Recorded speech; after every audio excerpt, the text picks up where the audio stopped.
اعوذ باللہ من الشیطان الرجیم، بسم اللہ الرحمن الرحیم۔ دوستو کیا حال ہے آپ سب کا؟ خیر خیریت سے ہیں؟ امید ہے آپ سب خیر خیریت سے ہوں گے۔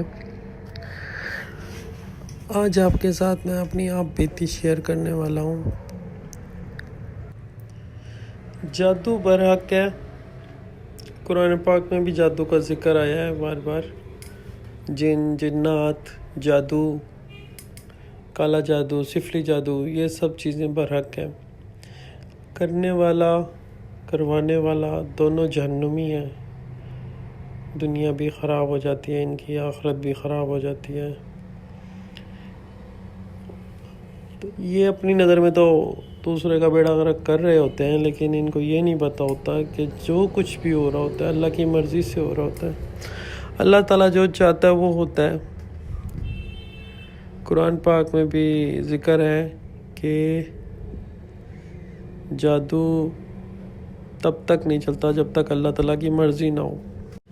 آج آپ کے ساتھ میں شیئر کروں گا اپنی آپ بیتی، میری اپنی لائف میں جو میرے ساتھ ہوا، جو پریشانیاں مجھے اٹھانی پڑی، اس کے بارے میں آپ سے ذکر کروں گا۔ آپ سب بھی میری فیملی کا حصہ ہیں، یوٹیوب فیملی ہیں آپ میری۔ دوستوں میں بھی پہلے یقین نہیں کرتا تھا کہ یہ جادو شادو نہیں ہوتا۔ یقین کریں اس کے بارے میں سمجھتا تھا یہ سب کچھ جو ہے نا ڈرامہ ہے۔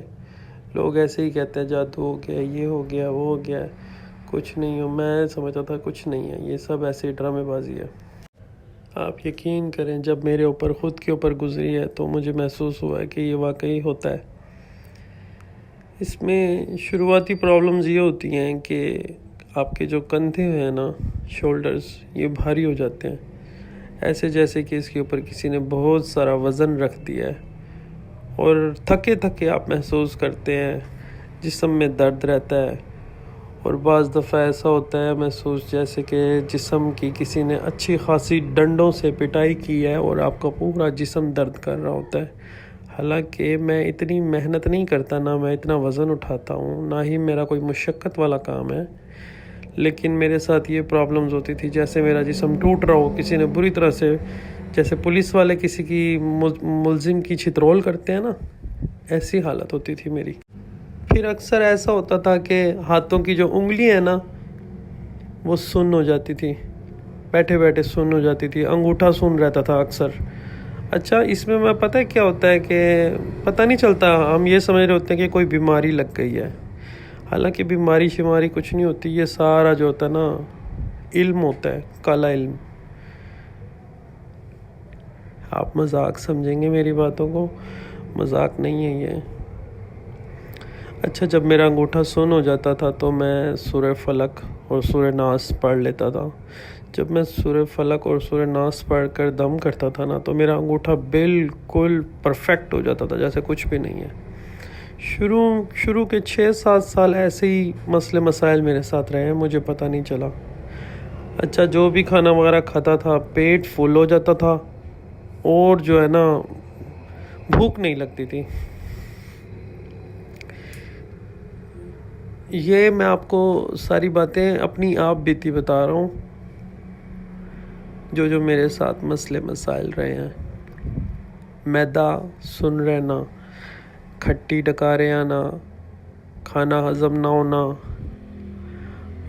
رفع حاجت جو ہے 2-3 دن کے بعد ہوتی تھی، واش روم نہیں جاتا تھا، اگر جاتا تھا تو بیٹھا رہتا تھا۔ بہت ہی تکلیف والے دن گزرے ہیں۔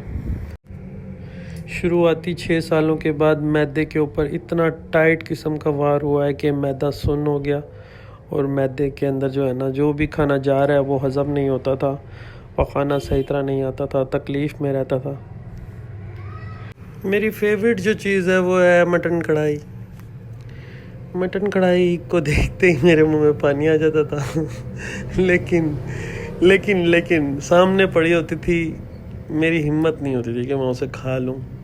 پھر یہی ہوتا تھا، تھوڑا 1-2 نوالے منہ میں رکھے، اس کو چباتا رہا، بس ذائقہ لے لیتا تھا، ٹیسٹ آ جاتا تھا۔ کیونکہ ایسا ہوتا تھا نا کہ اگر میں کھانے کی زبردستی کوشش کرتا تھا، وہ پیٹ میرا پیٹ جو ہے نا وہ پھول جاتا تھا۔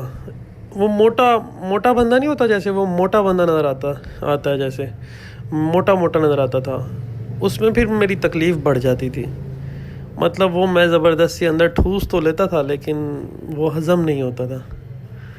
اور ہاں اسپیشلی طور پہ بڑے کا گوشت اگر میں نے ایک نوالا چکھ لیا ہے تو وہ تو میری حالت اتنی بری کرتا تھا کہ مجھے 1 سے 1.5 ہفتہ لگتا تھا کہ اپنی طبیعت کو دوبارہ سیٹ کر پاؤں. طبیعت اتنی خراب ہو جاتی تھی کہ نہ پوچھیں. اور معدے کی کیفیت خراب ہوتی تھی. معدے میں تکلیف اتنی ہوتی تھی کہ جیسے کہ معدے میں السر ہو. آپ یقین کریں گے میں نے کافی ٹیسٹ کروائے، خون ٹیسٹ کروائے، ایکس رے کروائے، جو چیزیں ہوتی ہیں نا سب کچھ کروایا. میرا ان 6 سالوں میں میرا تقریباً ڈاکٹروں کے اوپر غالباً 1.5 سے 2 لاکھ شاید اس سے زیادہ ہی لگ گیا ہوگا. کبھی کوئی دوائی کھا رہے ہیں، کبھی کچھ کھا رہے ہیں، کبھی معدے کا کیپسول کھا رہے ہیں. یہ ہے کہ جب کیپسول وغیرہ کھاتا تھا نا میں تو مجھے 1 آدھ دن آرام آ جاتا تھا، نیکسٹ ڈے پھر وہی مسائل شروع ہو جاتے تھے. اچھا بیسیکلی طور پہ جب میں صبح فجر کے وقت اٹھتا تھا نا تو میری ریڑھ کی ہڈی میں انتہا کا درد ہوتا تھا، اٹھا ہی نہیں جاتا تھا. پیٹ اکڑا ہوا ہوتا تھا، معدے میں درد ہو رہا ہوتا تھا اور کمر میں شدید ترین درد محسوس ہوتا تھا. اور ہاں مزے کی بات آپ کو اور بتاؤں، ایسی حالت ہوتی تھی کہ دل ہی نہیں کرتا تھا اٹھوں، دل کرتا تھا سویا رہوں. اور اکثر غنودگی کی حالت رہتی تھی، یعنی کہ نیند آتی رہتی تھی. صبح کے وقت جیسے ہم کام پر میں جاتا تھا تو آفس میں غنودگی رہتی تھی جیسے کہ نیند پوری نہ ہوئی ہو. اچھا اس دوران میں اپنے ذکر اذکار شروع کر دیتا تھا، اللہ تعالیٰ کے جو نام میں عبادت کرتا تھا اپنی اللہ تعالیٰ کے آگے. تو جیسے کہ کوئی اللہ کا نام ہے، سبحان اللہ و بحمدہ، سبحان اللہ العظیم، یا سورہ فلق، سورہ ناس، الحمد شریف، آیت الکرسی. جب میں یہ پڑھتا تھا نا تو مجھے انتہا کی نیند آتی تھی، اتنی نیند آتی تھی نا دل کرتا تھا بس سو جاؤں. اور جب میری آنکھ لگ جاتی تھی کرسی کے اوپر ہی تو بہت مزہ آتا تھا، جیسے کہ کوئی جھولا دے رہا ہو اور بس سو جا بھائی تو. کیونکہ اس میں یہ ہوتا ہے نا کہ وہ آپ کو پڑھنے نہیں دیتی چیزیں، تاکہ آپ اللہ کی طرف نہ جائیں، اللہ کی عبادت نہ کریں، بس آپ سو جائیں، سلا دیتی تھی.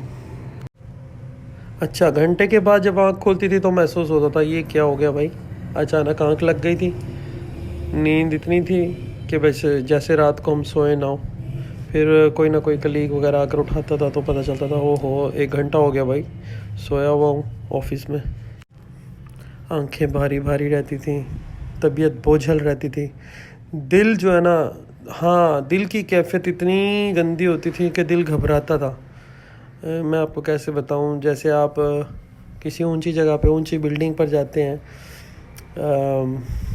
3 4 مالے پر جا کر آپ اوپر سے جب نیچے دیکھتے ہیں تو آپ کو عجیب سا ڈر سا خوف محسوس ہوتا ہے، جس سے آپ کے معدے میں آپ کو وہ کیفیت بیان نہیں کر سکتا. جو میرے ساتھ میری کیفیت تھی وہ میں آپ کو بیان کرتا ہوں.